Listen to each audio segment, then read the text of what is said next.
સાગર હજી નથી આવ્યો. ઓલવેઝ લેટ જ હોય, ખબર નહીં. પાગલ. એક તો હું અહીંયા ટેન્શનમાં છું. ટેન્શન? અરે ટેન્શન શબ્દ છે ને તારા મોઢા ઉપર સૂટ નથી કરતો. હા? એ વાત હું તને કહીશ ને તો તું પણ ટેન્શનમાં આવી જશે. અરે બાબા, એવી તો કેવી વાત છે કે તું આટલી બધી ટેન્શનમાં આવી ગઈ છો? બોલ, કઈ વાત છે? હા, એક્ઝામ પતી ગઈ ને. પપ્પાના ફ્રેન્ડ છે અને એમનો દીકરો અમેરિકાથી આવ્યો છે. હા. તો પપ્પા કાલે એમને મને જોવા માટે બોલાવે છે. શું? હા તારા પપ્પા તને જોવા માટે છોકરો બોલાવે છે? હા એ જ. અને પપ્પા તો એમ વાત કરતા હતા કે 70% જેવું અમારું તો ફાઇનલ જ છે અને મને પૂછતા પણ નથી. અરે પણ ફાલ્ગુની, તારે કહેવાય નહીં તારા પપ્પાને કે પપ્પા મારે હમણાં લગ્ન નથી કરવા, હું પછી લગ્ન કરી લઈશ? આ વાત આજની નથી, 6 મહિનાથી ચાલે છે અને હું એ જ બહાનું આપું છું કે મારે હમણાં લગ્ન નથી કરવા, મારી એક્ઝામ આવવાની છે, મારું સ્ટડી ચાલે છે. પણ હવે એ લોકો માનવા રાજી નથી. પણ ફાલ્ગુની, જો તું ના નહીં પાડે તો અત્યારે છોકરાવાળા માત્ર જોવા આવે છે. હા, જોઈ લેશે પછી તારા લગ્ન થઈ જશે અને પછી શું કરીશ તું? મને એ જ ટેન્શન છે કે કદાચ એ લોકો નક્કી નહીં કરી લે અને નક્કી કરશે ને તો ભાઈ તો એમ કહેતા હતા કે આપણે મહિનામાં જ એમ કે ચૂટકીના હાથ પીળા કરાવી દેશું. અરે લીલા પીળા નથી કરાવવા તારા હાથ. તને ખબર તો છે કે તું મને પ્રેમ કરે છે, હું તને પ્રેમ કરું છું. આપણે બેને લગ્ન કરવાના છે તો આવી રીતે કેમ ચાલશે? આપણે બંને એકબીજાને પ્રેમ કરીએ છીએ એ આપણે બે જાણીએ છીએ, એ લોકો થોડી જાણે છે. અને મને તો પપ્પાને કહેતા પણ ડર લાગે છે, કારણ કે તને ખબર છે પેલી બેંગલ્સવાળી મેટર બી થઈ હતી ઘરમાં. તો હવે તો મને વિચાર આવે છે કે હું કઈ રીતે કહું. તો ફાલ્ગુની, હવે શું કરીશું? મને પણ એ જ વિચાર આવે છે કે હવે શું કરીએ. જો સાગર, કંઈ પણ થઈ જાય, લગ્ન તો હું તારી સાથે જ કરીશ, નહીં તો હું કંઈ પણ ઊંધું પગલું લઈ લઈશ. અરે ફાલ્ગુની, આ શું બોલે છે? જો બોલતા ના આવડતું હોય ને તો મન ફાવે એમ ના બોલાય. ખબર છે તને ખબર છે હું તને કેટલો પ્રેમ કરું છું, તારી વગર રહી નથી શકતો અને તું આવી વાતો કરે છે. તો બીજું શું કરાય? તું જ કે મને. હું પણ તારી વગર નથી રહી શકતી અને જો મારા લગ્ન બીજે કરાવવામાં આવશે ને તો હું કંઈ પણ કરી લઈશ. ફાલ્ગુની, જો તને વાંધો ન હોય તો મારી પાસે આ સમસ્યાનું એક નિરાકરણ છે. તો બોલ ને, હું ક્યારની તો તને કહું છું. આપણે બંને ભાગી જઈએ તો? ભાગી જઈએ? અરે પાગલ છે, મારા પપ્પાનું સમાજમાં કેટલું નામ છે અને જો હું આવું પગલું લઈશ ને તો મારા પપ્પા કશે મોઢું બતાવવા લાયક નહીં રહેશે. તો શું કરીએ? બોલ, તું જ કે તો શું કરીએ?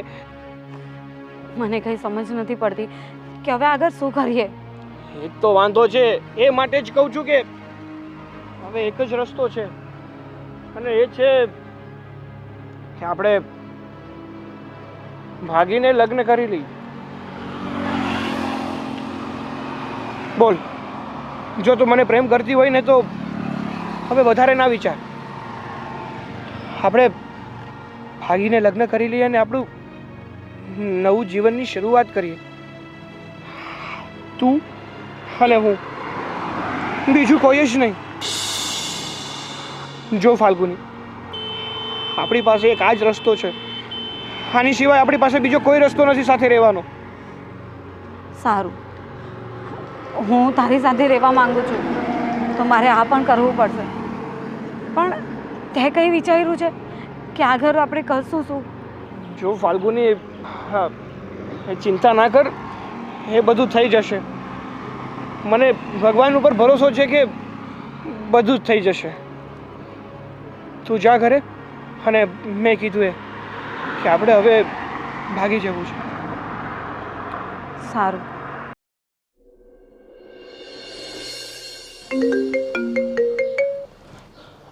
હેલો, શું?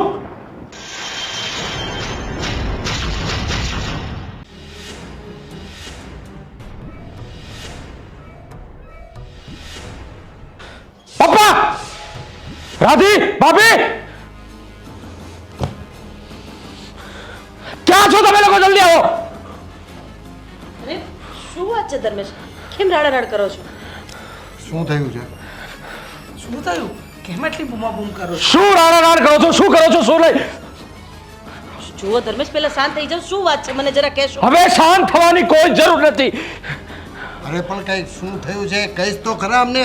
ધર્મેશભાઈ થોડા ધીમા પડો. આમ ગુસ્સો આટલો બધો જે વાત બની છે એ તો કયો અમને. પાણીનો ઘડો લઈને લાવો એટલે હું નાઈ નાખું ને તમે લોકો પણ સાથે સાથે નાઈ નાખો. અરે પણ અરે પણ તું શાંત તો થા. શું ધર્મેશ, છે માંડીને તમારી લાડકવાઈ દીકરી, મારી લાડલી બેન, અને તમે જેને દીકરી કહો છો ને, તમારી લાડકવાઈ દીકરી આપણા ઘરમાંથી બધું લઈ કાઢવી અને પેલા લબાડ છોકરા સાથે ભાગી ગઈ છે.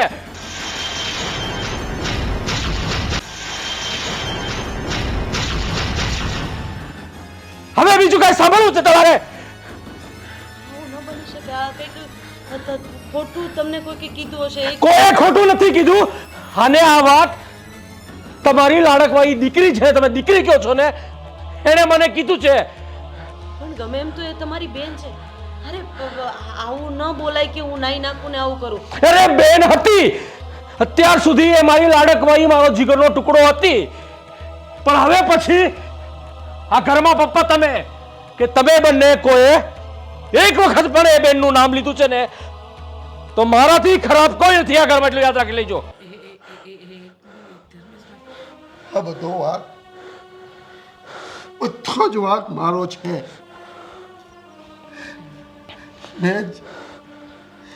મેં જેને ચડાવી હતી માગે પહેલા હું એને પૈસા આપતો હતો.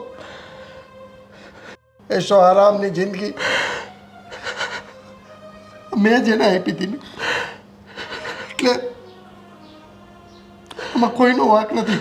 ના બાપુજી,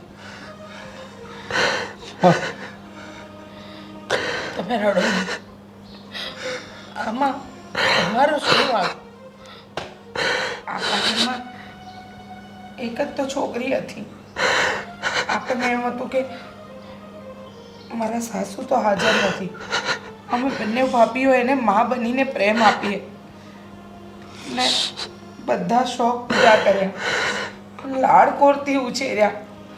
નહોતું વિચાર્યું કે એનું પરિણામ આપણને એક દિવસ આવું મળશે. ભાભી, આ લાડકોટે જ આપણને આ સ્થિતિમાં લાવીને ઉભા રાખ્યા છે. બેન, એલો એક એક પડેલો બોલ આખું ઘર ઝીલવા માટે તૈયાર હોઈએ. અને એ બેને એવા છોકરા સાથે ભાગીને લગ્ન કર્યા કે એનું કોઈ અસ્તિત્વ જ નથી.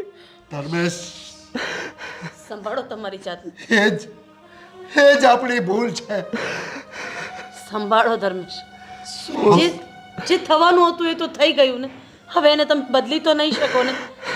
જુઓ, બેન હોય કે સંતાન હોય, છોરું કછોરું થાય, માવતર થોડા કમાવતર થાય. અરે હું તો કહું છું કે તમે એને ફોન કરીને ઘરે બોલાવી લો, વાતચીત કરી લો અને આપણે ધામધૂમથી એને પરણાવી દેશું. ના રાધી, ના. ધર્મેશ, ધર્મેશ, ધર્મેશ, અરે ભાભી 108 ને ફોન કરો ને. શું થયું છે ધર્મેશ? હવે કોઈ 108ની જ જરૂર નથી રાધી. જે થવાનું હતું એ બધું થઈ ગયું. મને એ નથી સમજાતું ભાભી કે આ છોકરીઓને સૂજે છે શું? મા બાપ 20 વર્ષની 21 વર્ષની કરી દે, એનો પ્રેમ એને દેખાતો નથી.